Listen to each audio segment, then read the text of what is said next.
বিসমিল্লাহির রহমানির রহিম। সম্মানিত সুধী সকলকে আমার আসসালামু আলাইকুম। আশা করছি সকলে ভালো আছেন এবং সুস্থ আছেন। আমরা আজ উপস্থিত হয়েছি আপনাদের ছোটো শ্রেণীরা যারা আমাদের তৃতীয় শ্রেণীতে সামনে পড়াশোনা করবে, তাদের বইগুলোতে কী কী নতুন সংযোজন করা হয়েছে সেই বিষয়গুলো নিয়ে এবং 2025 সালের নতুন পাঠ্য বইয়ে যা যা থাকছে তা নিয়ে আজকের এই আলোচনা। আশা করছি আমরা প্রথম থেকে শেষ পর্যন্ত ভিডিওতে সময় দেবো। আমরা প্রত্যেকটি বিষয় আপনাদেরকে সুন্দরভাবে বলে দেওয়ার চেষ্টা করব।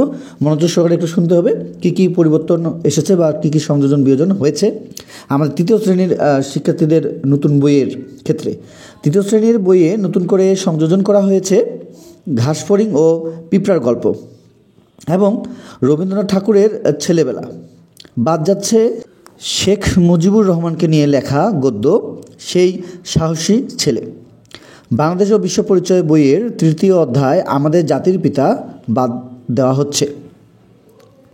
সেখানে নতুনভাবে সংযোজন করা হয়েছে আমাদের চার নেতা।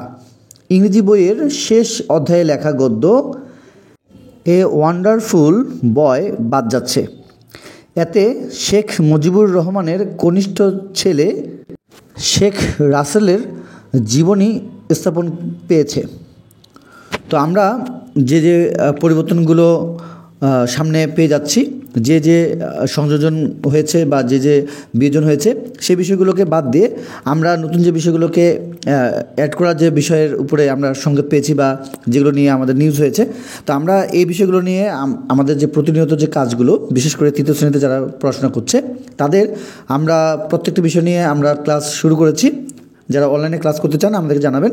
আমরা গ্রুপ আকারে ক্লাস শুরু করেছি এবং আমরা সরাসরি যেহেতু অনলাইনে আপনাদের ইউটিউবে বা ফেসবুকে বিভিন্ন ধরনের ভিডিও বা এই ধরনের পোস্ট করে থাকি, যদি আপনার কাছে মনে হয় যে আপনারা আপনাদের ছোটো ছোটো সন্তানদেরকে নিয়ে অনলাইনে আমাদের সঙ্গে সম্পৃক্ত হবেন, আমাদের দেওয়া হোয়াটসঅ্যাপ নাম্বারে আপনারা আমাদের সঙ্গে যোগাযোগ করতে পারেন। যারা পূর্ব থেকে আমাদের চ্যানেলটির সঙ্গে ছিলেন, আপনারা হয়তো দেখেছেন যে আমরা আপনাদের সন্তানের জন্য প্রতিনিয়ত বিভিন্ন সময় কাজ করে এসেছি এবং সামনেও এই কাজগুলো অব্যাহত থাকবে। যারা আজকের এই ভিডিওটি প্রথম দেখছেন তাদের জন্য একটু বলে রাখি যে আমাদের তৃতীয় শ্রেণীর অনলাইন ক্লাসের পাশাপাশি আমাদের যে কোনো বিষয়ের উপরে আপনারা আমাদের যে নম্বরটি দেওয়া রয়েছে, বিশেষ করে আমাদের হোয়াটসঅ্যাপ নম্বরটি আপনারা দেখতে পাচ্ছেন, আমাদের হোয়াটসঅ্যাপ নম্বরটি দেওয়া রয়েছে। আপনারা চাইলে আমাদের সঙ্গে যোগাযোগ করতে পারেন যে কোনো বিষয়ের উপরে। তো আজকে শেষ করব আপনাদের ছোটো সময়দের সুস্বাস্থ্য কামনা করে, আপনাদের সুস্বাস্থ্য কামনা করে নতুন বছরের শুভেচ্ছা জানিয়ে আজকের মতো শেষ করব। খোদা হাফেজ।